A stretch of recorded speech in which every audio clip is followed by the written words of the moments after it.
마태복음 7장 13절에서 20절 말씀까지를 또 우리가 묵상을 해 갑니다. 우리는 하나님의 나라, 그 하나님의 나라와 그의 의가 무엇인지 예수님께서 제자들에게 또한 그의 백성들에게 알려주고 있습니다. 하나님 나라 백성들은 하나님의 나라와 그의 의를 구해야 되는데, 그 하나님의 나라의 의를 구한다는 것은 먼저는 비판하지 말라, 내 눈 속에 있는 들보를 보라, 그것을 빼내라라고 먼저 말씀을 하십니다. 그리고 거룩한 것 또한 진주를 구별할 수 있는 눈이 필요하고, 또한 그런 눈을 갖도록 구하고 찾고 두드리라라고 우리에게 말씀을 해주고 있습니다. 우리가 그것을 볼 수 있는 눈, 그것은 말씀과 하나님의 성령 하나님의 은혜로 말미암아 우리에게 주어지는 것이죠. 그러면서 오늘 이제 13절부터 해서 이 산상수훈의 끝 마지막까지 네 가지 경고가 우리에게 주어지고 있습니다. 이 네 가지 경고를 통해서 우리가 이 땅을 살아가는 하나님 나라 백성들로서, 그리고 그 산상수훈을 잇는 새 언약의 하나님의 백성으로서 어떠한 삶을 살아야 될 것인가, 그리고 그 경고를 통해서 우리가 멸망의 때, 종말의 때를 어떻게 준비해야 될 것인가를 우리에게 말씀해 주고 있습니다. 그래서 그 경고 네 가지 중에 오늘 두 가지가 나타나고 있는데, 첫 번째는 좁은 문으로 들어가라 라는 것입니다. 13절에 좁은 문으로 들어가라 이렇게 말씀을 하고 있습니다. 좁은 문으로 들어가야 하는 이유는 멸망으로 인도하는 문은 크고 그 길이 넓어 그리로 들어가는 자가 많지만, 생명으로 인도하는 문은 좁고 길이 협착하여 찾는 자가 적다라고 말씀하고 있습니다. 그래서 멸망과 생명의 문이 있다라는 것은, 이것은 결국은 종말에 관하여 종말을 상징하고 있는 그러한 상징적 의미를 내포하고 있는 것이죠. 그래서 산상수훈이 팔복 8가지의 복을 우리에게 알려주면서 시작하셨고, 이제 마지막 결론에는 그 마지막 결론 종말에 관하여서 너희들이 삼가고 주의해야 될 것이 무엇인지를 우리에게 알려주고 있습니다. 신명기 30장에도 모세가 출애굽한 이스라엘 백성들에게 너희 앞에 생명과 복, 사망과 화가 있다 이렇게 말씀합니다. 너희들 앞에 생명과 복이 있고 또한 반대로 생명과 화가 있다. 너희들이 어떤 길을 가야 하고 너희들이 어떤 문으로 들어가야 할지 너희들 잘 살펴보라 라고 말씀하고 있죠. 네 앞에는 두 문이 있습니다. 하나님의 나라 백성들의 앞에는 두 개의 문이 있습니다. 그 문은 좁은 문이 있고 하나는 넓은 문이 있습니다. 좁은 문의 특징은 무엇입니까? 협착하고 찾는 자가 적습니다. 그러니까 그 문은 많은 사람들이 들어가고 나가지 않는 문입니다. 그 좁은 문으로 가는 길 역시도 그 길은 좁습니다. 좁으니까 여러분 좌우로 치우칠 위험성이 많습니다. 길이 넓으면, 아주 넓으면 그냥 가면 됩니다. 그러나 좁은 문이기 때문에 좌로나 우로나 치우치면 금방 문제가 생깁니다. 그렇기 때문에 깨어 있을 수밖에 없고, 그 길을 가는 사람이 적기 때문에 사실은 외로운 길입니다. 사실 이 문은 들어가는 문도 있고 아마 끝에 가면 또 문이 있을 것 같아요. 이 문은 들어가는 문이 넓다는 말인지 마지막 문이 넓다는 말인지, 들어가는 문이 넓으면 마지막 문도 어떨까요? 그 문도 넓어요. 길이 넓으니까 문도 넓겠죠. 들어가는 문이 좁으면 마지막 그 천국에 들어가는 문도 아마 좁을 거예요. 왜냐하면 그리로 들어가는 사람들이 적기 때문에 문이 넓을 필요는 없는 것 같습니다. 좁은 문으로 간다라는 것, 그것은 이렇게 위험하기도 하고 또한 협착해서 외로운 문이기도 합니다. 그러나 넓은 길로 가는 것은 많은 사람들이 가기 때문에 어떻게 보면 외롭지도 않고 안정을 누릴 것입니다. 이 문은, 이런 길은 바로, 이런 문은 또한 현세적 문이기도 하죠. 현세적이라는 것은 지금 당장 그리로 가는 사람들이 많기 때문에 그렇게 그 길이 좋아 보이고 그 문이 좋아 보일 수 있는 것이죠. 특별히 더더욱 우리 한국 사람들의 기질은 어떤 사람들이 하면 따라하기 시작하는 것이 한국 문화이기도 합니다. 우 가면 같이 가는 거죠. 사람들이 장을 가면 아무 생각 없이 장을 따라가는 사람들의 성향이 한국 사람 성향입니다.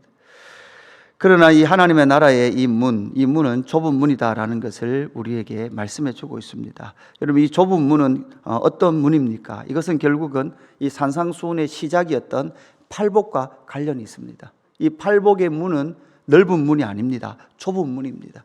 많은 사람들은 이 팔복, 하나님께서 하나님의 나라의 그 삶을 알려주시는 그 8가지 복은 이 세상 사람들이 좋아하는 복이 아닙니다. 이 세상 사람들은 결코 좋아하지 않는 그 복을 복이라고 살아가고 믿고 살아가는 그 사람들이 바로 좁은 문을 걷는 그 사람들이다라는 것을 우리에게 알려주고 있는 것이죠. 두 번째 경고는 무엇입니까? 거짓 선지자들을 삼가라, 이렇게 말씀을 하고 있습니다. 거짓 선지자들을 삼가라 이렇게 말씀하면서 이 거짓 선지자, 참 선지자는 어떻게 아는가 하면 좋은 열매로 그들을 안다, 이렇게 말합니다. 그러나 여러분, 우리는 먼저 주의해야 될 것이 있습니다. 먼저 주의할 것은 무엇입니까? 여러분, 이 주의할 것은 열매가 우리가 생각하는 그런 열매가 아니라는 것, 이 산상수훈 전체로 잘 해석을 해야 합니다. 우리가 보는 좋은 열매는 외형적인 것이고 눈에 보기 좋은 것입니다. 보암직도 하고 먹음직스러운 것을 우리는 좋은 열매라고 말합니다. 그래서 우리가 이때까지 생각했던 좋은 열매, 그 열매는 사실은 이 세상에서 보기에도 좋은 열매일 수도 있는 것이죠. 이 열매는 바로 하나님께서 맺게 하시는 그 열매인데, 이 열매가 우리가 육신의 눈으로 보는 그런 좋은 열매가 아니다는 것을 먼저 인식하시고, 15절에 거짓 선지자를 삼가라. 양의 옷을 입고 너희에게 나오나니 속에는 노력하는 일이라, 이렇게 말씀을 하고 있습니다. 스가랴서 13장 2절에 보면 이런 말씀이 나옵니다. 만군의 여호와가 말하노라. 그날에 내가 우상의 이름을 이 땅에서 끊어서 기억도 못하게 할 것이며 거짓 선지자와 더러운 귀신을 이 땅에서 떠나게 할 것이라, 이렇게 말씀합니다. 그러니까 잘 보시면 거짓 선지자는 항상 뭐가 붙어 있는가 하면 더러운 귀신이 붙어 있습니다. 여러분, 이 땅에 태초에 거짓말을 누가 했습니까? 사탄이, 저 마귀 귀신이 뱀의 모습으로 등장해서 4가지 거짓말을 하게 되죠. 그 거짓말을 할 때에 하와는 그 거짓말이 진짜처럼 들렸습니다. 그 거짓말을 듣기 전에는 선악과가 그렇게 보암직하고 먹음직스럽게 보이지 않을 수도 있었습니다. 다른 열매도 참 좋은 것이 많았기 때문에 그러합니다. 그 거짓말을 듣는 순간 그것이 좋아 보이는 거죠. 그래서 여러분, 우리는 무엇을 들을까가 아주 중요합니다. 거짓을 들으면 그렇게 좋아 보이지 않던 것이 갑자기 좋아 보이기 시작하는 것이죠. 항상 이 거짓말은 거짓 선지자, 거짓을 전하는 사람, 그리고 거짓의 세력들과 함께 연합되어 있는 거죠. 열왕기상 22장에 보면 아합과 유다의 여호사밧이 합쳐서, 이게 북이스라엘 아합과 남유다의 여호사밧이 그 아람을 치기 위해서 길랏 야못의 전투를 할까 말까 고민하고 있었어요. 둘이가 만나가지고, 남북이 같이 만나가지고 왕들이 만나서 아람 군대를 치러 갈까 말까. 그때의 모든 선지자들이 다 가십시오, 승리합니다. 가십시오, 승리합니다. 그런데 미가야라는 그 선지자가 있었는데, 이 선지자는 항상 흉한 예언만 합니다. 항상 흉한 예언만 하죠. 모든 선지자들이 이번 전투 이깁니다, 왕이여 나가십시오, 그럽니다. 그런데 아니나 다를까 이 미가야를 불러서 전쟁에 나갈까? 나가십시오, 한번 나가보십시오. 나가면 다 죽습니다. 그런데도 불구하고 나가죠. 그런데 천상에서는 어떤 회의가 일어납니까? 아합을 죽여야 되는데 어떻게 죽일까? 막 천사들이 하나님 앞에 회의를 합니다. 이 아합을 죽여야 되는데 어떻게 죽일까? 한 천사가 꾀를 냅니다. 내가 꾀를 하나 내겠습니다. 꾀를 내는데 거짓 선지자들에게 거짓을 말해주겠습니다. 전투에 나가라, 이긴다라는 거짓 예언을 내가 다 넣어주면 아합이 죽게 돼 있습니다. 실제로 어떻게 됩니까? 그 전투에서 죽게 되는 것이죠. 모든 선지자들이 나가면 이깁니다, 이렇게 말하면 우리는 이기는가 보다, 나가자, 이렇게 생각을 하죠.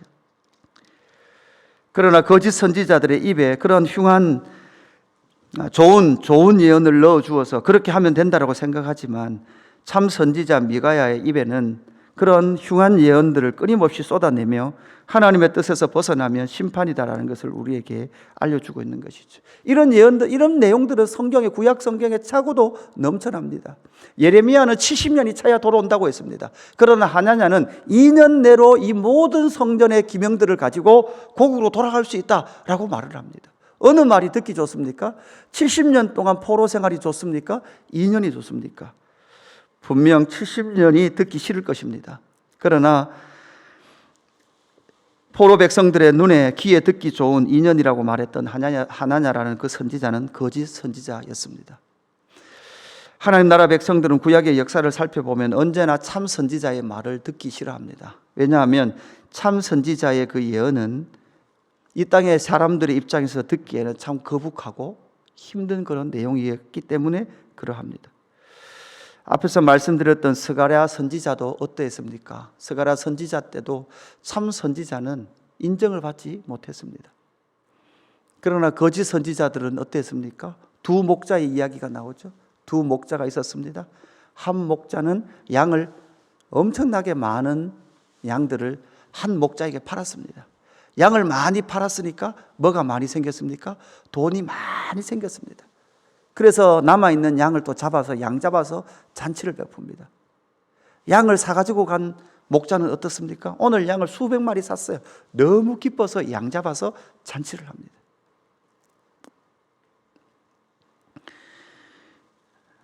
우리는 이 땅에서도 신약 시대도 아마 그럴 겁니다.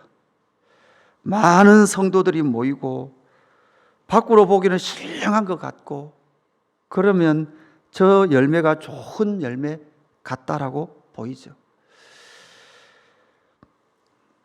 목회자인 우리 세계 안에서도 그런 생각들을 많이 하고 있는 것 같습니다. 그러나 산상수훈을 찬찬히 묵상해 보니 과연 그 사람들이 많이 모이고 적게 모이고 외적인 많은 은사와 능력이 있고 눈에 보이기 좋은 것들이 교회에 많이 있다고 한들 때로는 그것이 참 열매일까?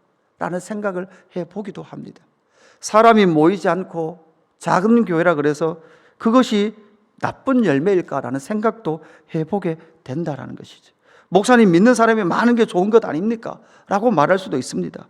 그러나 진짜 참 말씀이 선포되면 과연 많은 사람들이 모일 수 있는 구조일까라는 생각도 해보게 되는 것이죠. 많은 사람이 모인다고 한들 그곳에 진짜 하나님의 말씀과 진리의 길, 그 좁은 길을 사모하는 사람들로만 구성되어 있다면 그 많은 사람이 모여있는 그곳이 진짜 열매일 수 있을 것입니다. 그래서 우리는 많고 적음으로 사실은 그 참 열매, 좋은 열매로 구별하지 말아야 한다는 것이죠. 이 좋은 열매도 결국은 무엇입니까?